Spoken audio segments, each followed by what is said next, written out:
Alright guys, back to business today. Back at the Rio, back into the main event, World Series of Poker, Day 2C. We got 4,000 entries, something like that, on day 1 for my flight. So everyone who survived to day 2 from my flight is playing today. Coming back to our 86.8 thousand chips, which, as mentioned in the previous video, is good for somewhere around 145 big blinds. I checked out the table draw for today, and it's not going to be quite as unknown as my previous table was on day 1. Today we got David Doc Sands in there and Alex Camberis. I don't remember exactly how to pronounce his last name. He's been an online crusher for a bunch of years. AJK Hoosier 1, I think, is his screen name. So those guys are on my table, but they're not on my direct left, so that's good. 2-hour levels again, so plenty of time to just chill and find some good spots here and there.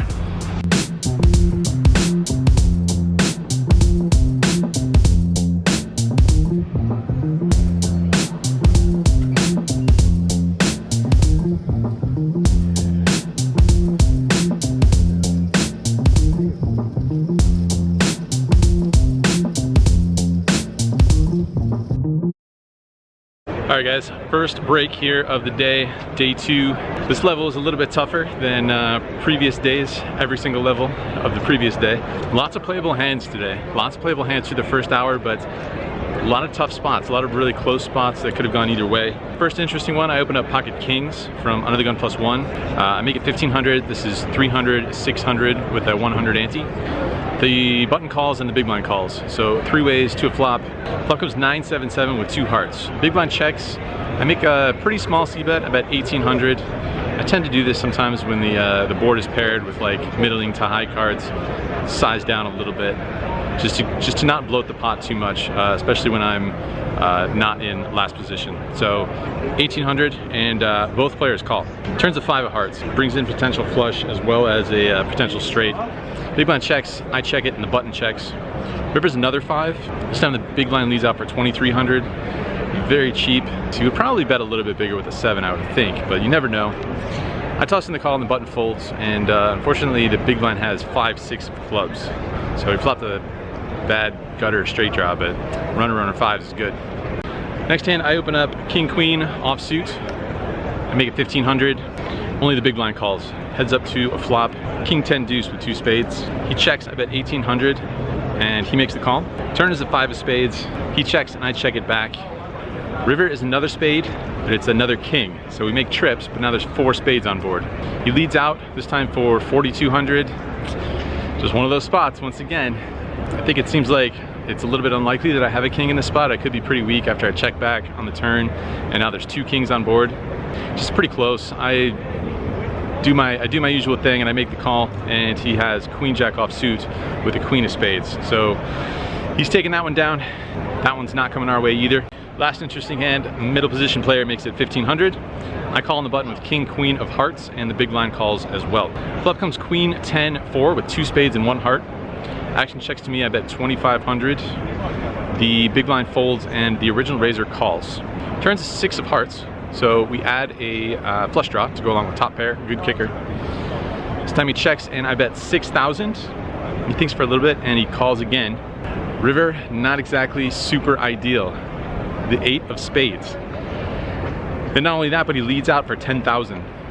Just not going that easy today. Not a lot of easy spots. So I think with me having a king, it seems to eliminate some king jack combinations, as well as some ace king floats, some hands that he could be bluffing with there. I have 2 hearts and no spades, which means spades a little bit more likely for him, hearts less likely. And with the flop being 3 ways and him check calling, I feel like spade draw is fairly likely, or perhaps even like a jack 9 type hand. Don't block any of that stuff. So I give it up. I make the fold this time. I find a fold for once in my life. Unfortunately, we will never know the truth, whether it was a good fold or bad fold, but just another tough spot. All right, going back in there, I think I have a little under 60,000 now, maybe around 59,000. So we're gonna be going back to 400, 800. So less than 100 big blinds now, but plenty of time still. slow moving structure, no need to panic just yet. Back to the grind.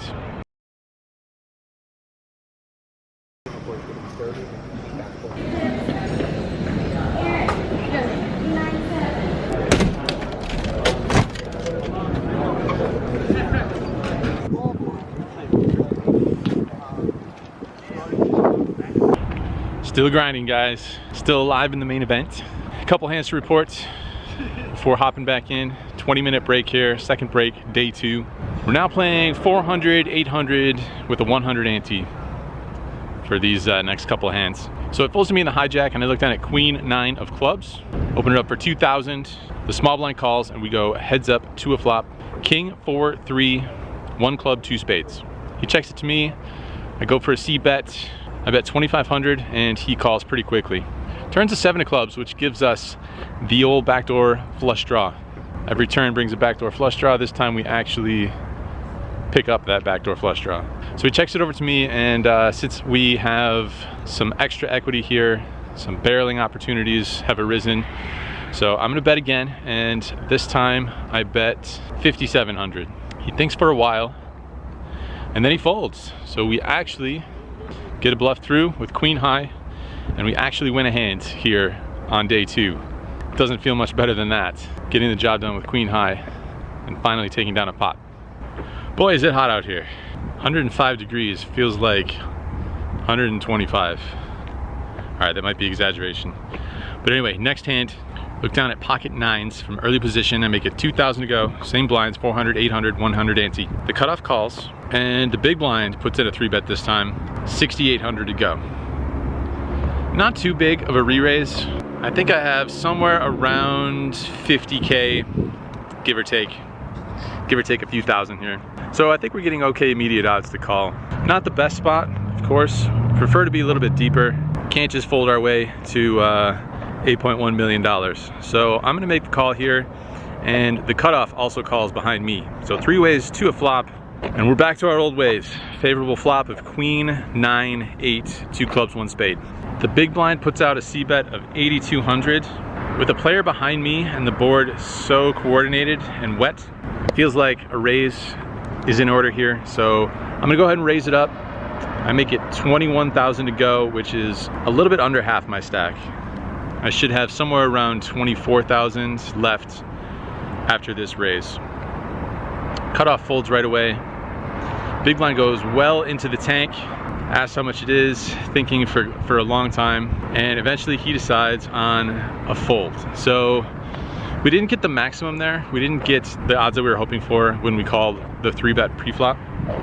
We just get the 1 C-bet, which is fine, and they always have equity, so it's nice to just take down the pot with no further commotion, so to speak. But it would have been nice, I think, to get the call and get the full double up. But nonetheless, we win a couple pots in this level, so we are back up to about 70,000 in chips. Pretty sure the blinds will be going to 500, 1,000 with a 200 ante, I would assume. According to my math, that's about 70 big blinds. And again, in a tournament with 2-hour levels, that should be fairly stable, fairly healthy. Pretty much the exact same table. In fact, I think it is the exact same table from when we started the day. So just grinding away. There's been a good rail. We had Matt from Colorado over here. The nice folks from Stockton on the rail. I signed a shirt. I signed a favorable t-shirt. So that's awesome. Thanks for coming out, guys. Still after it. Let's go. Let's get back to work.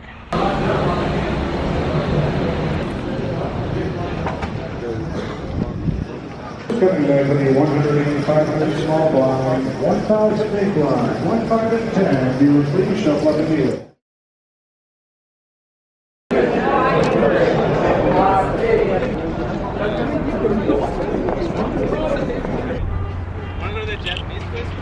All right, guys, just going to dinner break now. Massively tilted at the moment, just massively tilted.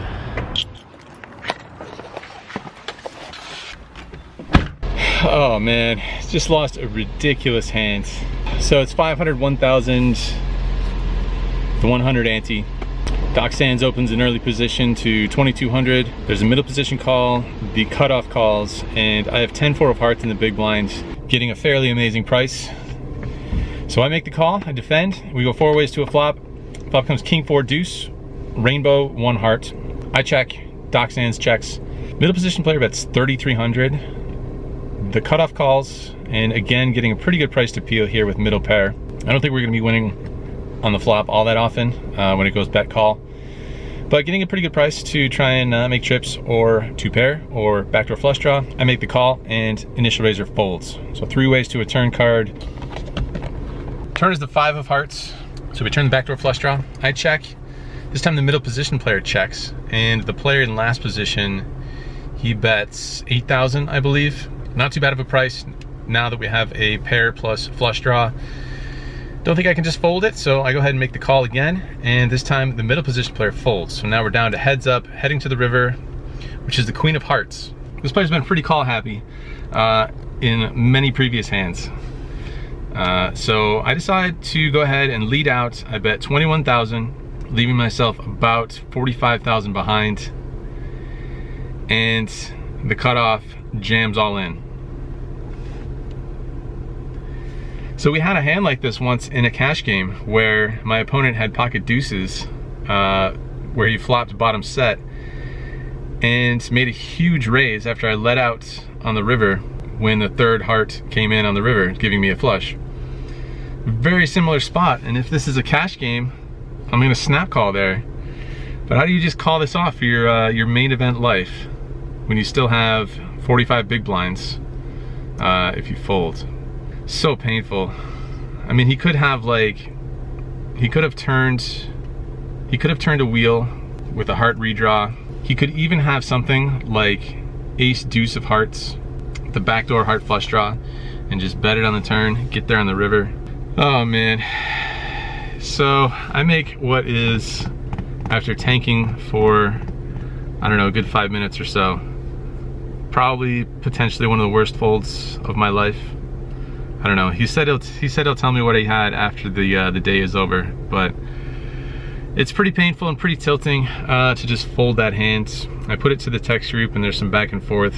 So I don't know. I mean, I told him if I can top off, if I can reload, then it's a snap call, but just gonna have to deal with it. But now I'm stuck with like 35,000 in chips or so.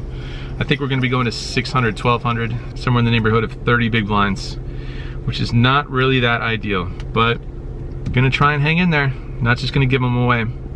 Gonna look for a good spot to try and double up. All right, I'm off to dinner. Be back here in about an hour and 20 minutes or so. All right guys, back to it. Just gonna try and brush it off, or I am gonna brush it off. There's a couple extra reasons that I didn't mention about why I folded on the river there to his raise. I'll try and go into that a little bit later. The deep stack tournament has become somewhat short stack of a tournament for now. Just gonna try and do my best with whatever they give me. So let's focus on that. Let's get in there, do what we can do.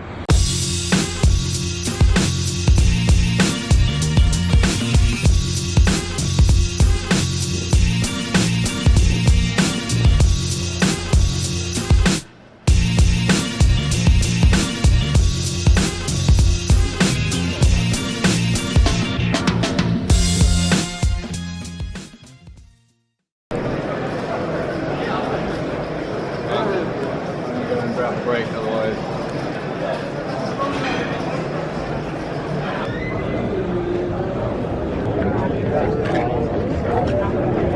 Last break of the day before the last level of the day, night. Not a whole lot to report here from that last level. Pretty sure I played a grand total of 3 hands. I raise pocket 8s, everyone folds. The second one, there's a raise and I jam with ace king. The guy folds ace 10 face up. The third one, the under the gun player opens for 3,000. I jam ace king in the small blind. Big blind folds, razor folds. That's literally all there is to report from that level. Every other hand that I saw was pretty ragged. As a result of that, we are going to be pretty short. I mean, not super short, but yeah, pretty short for this tournament. Coming back to about 28,000 in chips, which will be good for 17 big blinds, a little bit more than 17 big blinds. Can't really get that 10-4 hand out of my head. There was a couple of reasons why I folded the river. Obviously in hindsight, I would like to go back and just check call, but I had seen him just snap call with a couple of pretty non-nutted hands. Every hand is of course different, and the sample size is so small, you know, over the course of the day, that it's hard to just jump to conclusions and apply one thing to another hand. But I had seen him make some calls with some non-nutted hands. That's pretty different from jamming all in or putting your opponent all in with a non-nutted hand. I don't know. I go back and forth in my mind. The table broke, even though he told me that he would tell me the hand at the end of the day. After our table broke, I said, last chance to complete the story. He still didn't want to tell me for whatever reason. He said the day isn't over yet. I said we're going our separate ways, but I said don't worry, you don't have to tell me, that's fine. Calling off all my chips with a non-nutted hand facing a raise on the river when so many players here in the main event are mostly very cautious. They're not looking to put in a raise of that size on the river without a nutted hand that often, from what I can tell. And I think that seems to be the case. You'd probably hear that from some other people if you were to ask them. So all those things just led me to finding the fold where I just didn't want to call off the 10 high flush for the tournament life. I don't know, it could be bad, could be terrible, but I'm just gonna have to live with it. I'm just gonna have to move on to the next level.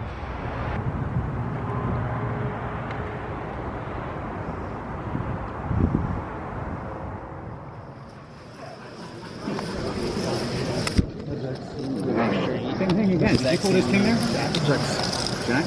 Nice fold. Better fold than me now.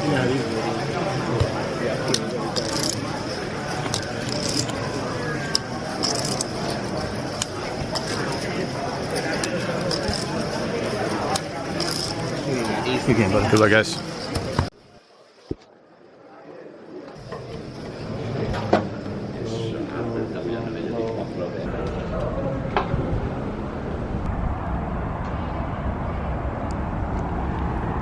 All right, guys, the dream is dead.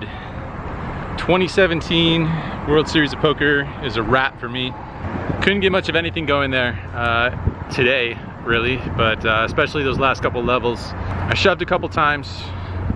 I found King Queen suited, jammed that all in, and got no action there. So took down the blinds and antes with that one. I might have shoved one other hand before my bust out hand, but maybe not.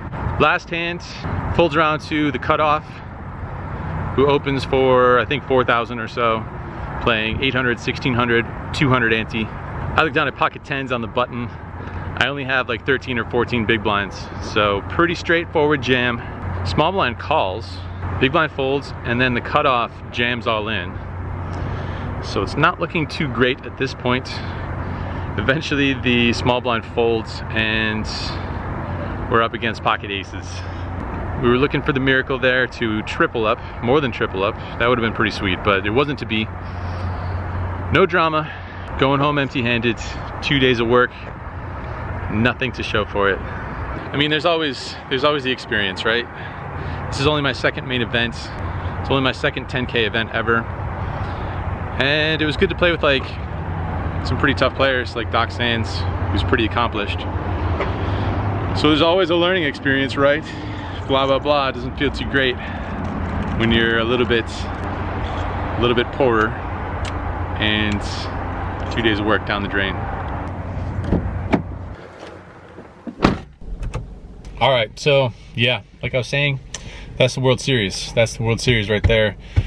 You know, it feels like this is like the end of the year in a way. The end of like the poker year, the poker calendar, whenever the main event ends for yourself, I guess. But it doesn't really work that way. Like, I'm pretty eager to just get back out there and get back on the grind. The famous catchphrase by now, just back on the grind. Pretty tempted to just go to the Bellagio right now and hop in the cash games, but I'm probably not going to do that. Probably going to take at least the evening off, maybe a day off. It's just going to have to be right back to work though. There's no other choice. There's no other choice. I'm not at the place that I want to be yet, and the only way to get there is through a lot of work, a lot more hours. Probably gonna have to put some studying in and get in the lab get myself in the lab and grind some more cash games and maybe some more tournaments here and there. Once you play a tournament and you get that bug, it's hard to go back to cash games where each pot is a little less meaningful. But who knows? Either way, it doesn't matter. Whatever it is, need to get back to work. So that's what's gonna happen. Thanks for everybody who showed support, whether that was on Twitter or here on YouTube, down in the comments, or people who came to rail me today. There was a pretty cool turnout that we had here. So that was awesome. Thanks so much, guys. All right, just gonna, you know, let it sink in, then back to work. Simple as that.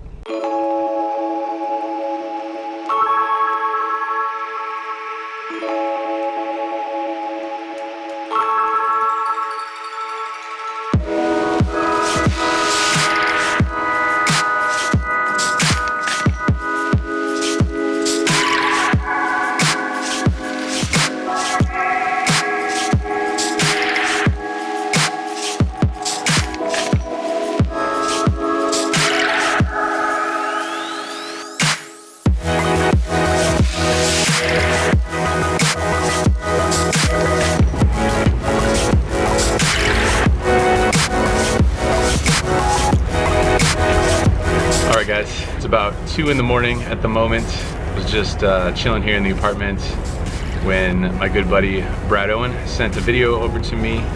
Thought you guys might find it pretty interesting. He got a quick interview with one of my table mates from earlier in the day. He goes by the name of Tyler.